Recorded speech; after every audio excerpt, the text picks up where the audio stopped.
മരിച്ചത് പറയാൻ പോവാ. അപ്പൊ അറിഞ്ഞില്ലേ? ഇടക്കൊച്ചി ശ്രീകൃഷ്ണസ്വാമി ക്ഷേത്രത്തിന് സമീപം ഒരു ആന ഇടഞ്ഞിട്ടുണ്ട്.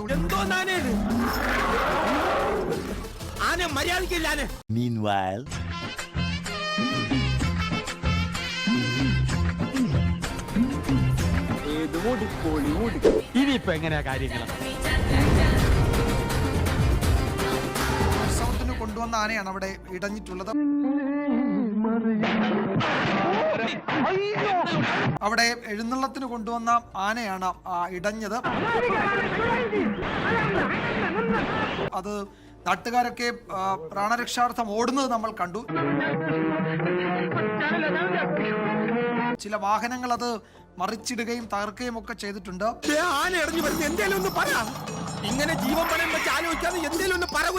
ഇതുവരെ ആനയെ തളയ്ക്കാൻ കഴിഞ്ഞിട്ടില്ല എന്നാണ് ശ്യാംകുമാർ റിപ്പോർട്ട് ചെയ്യുന്നത്. പക്ഷെ ആരും മനസ്സിലാക്കിയില്ല മറ്റൊരാളുടെ കാൽപാദം അതിൽ പതിഞ്ഞു കഴിഞ്ഞെന്ന്.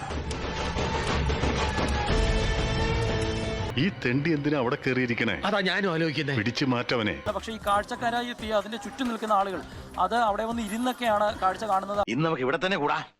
എല്ലാം അറിഞ്ഞിട്ട് തന്നെ കാര്യം. തമ്പി, 2 കസേര എടുത്ത് പുറത്തേക്ക് ഇടുക. അവിടെ ആ ദൃശ്യങ്ങളിൽ കാണാം, ആ 3 പേർ അവിടെ ഉത്സവപ്പറമ്പിൽ ഗാനമേള കാണാൻ വന്നിരിക്കുന്ന പോലെയാണ് ആ 3 പേർ അവിടെ വന്നിരുന്ന കാഴ്ച കാണുന്നത്. ചിലപ്പോൾ ഒന്നും ചെയ്യാതെയും ഇരിക്കൂ. Eat 5 star. Do nothing. 3 പേർ അവിടെ ഉത്സവപ്പറമ്പിൽ ഗാനമേള കാണാൻ വന്നിരിക്കുന്ന പോലെയാണ് ആ 3 പേർ അവിടെ വന്നിരുന്ന കാഴ്ച കാണുന്നത്.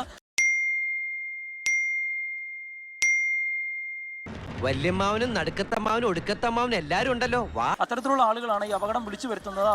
കൊടുങ്കാറ്റിൽ ആന മാറിപ്പോയപ്പോഴും അവന്റെ അമ്മായപ്പന്റെ കോണവും മാറിയ കഥ. അത്തരത്തിലുള്ള ആളുകളോട് അവിടെ നിന്ന് മാറാൻ പറഞ്ഞിരുന്നുവെങ്കിലും അവരൊന്നും മാറിയിട്ടില്ല. അത് കഴിഞ്ഞിട്ട് നമ്മളൊന്ന് കാണുന്നുണ്ട്. ഇങ്ങനെയാണെങ്കിൽ ഞാൻ കളിക്കല്ല, ഞാൻ നേരെ ചിറാപുഞ്ചിയിൽ പോയി മണം വിൽക്കാൻ പോണു. ഞാനെന്നാ തെറിക്കണേ, ഞാൻ വിളിക്കാം. തെറിക്കോ ചീറ്റോ എന്തേലും ചെയ്യും. കുറച്ച്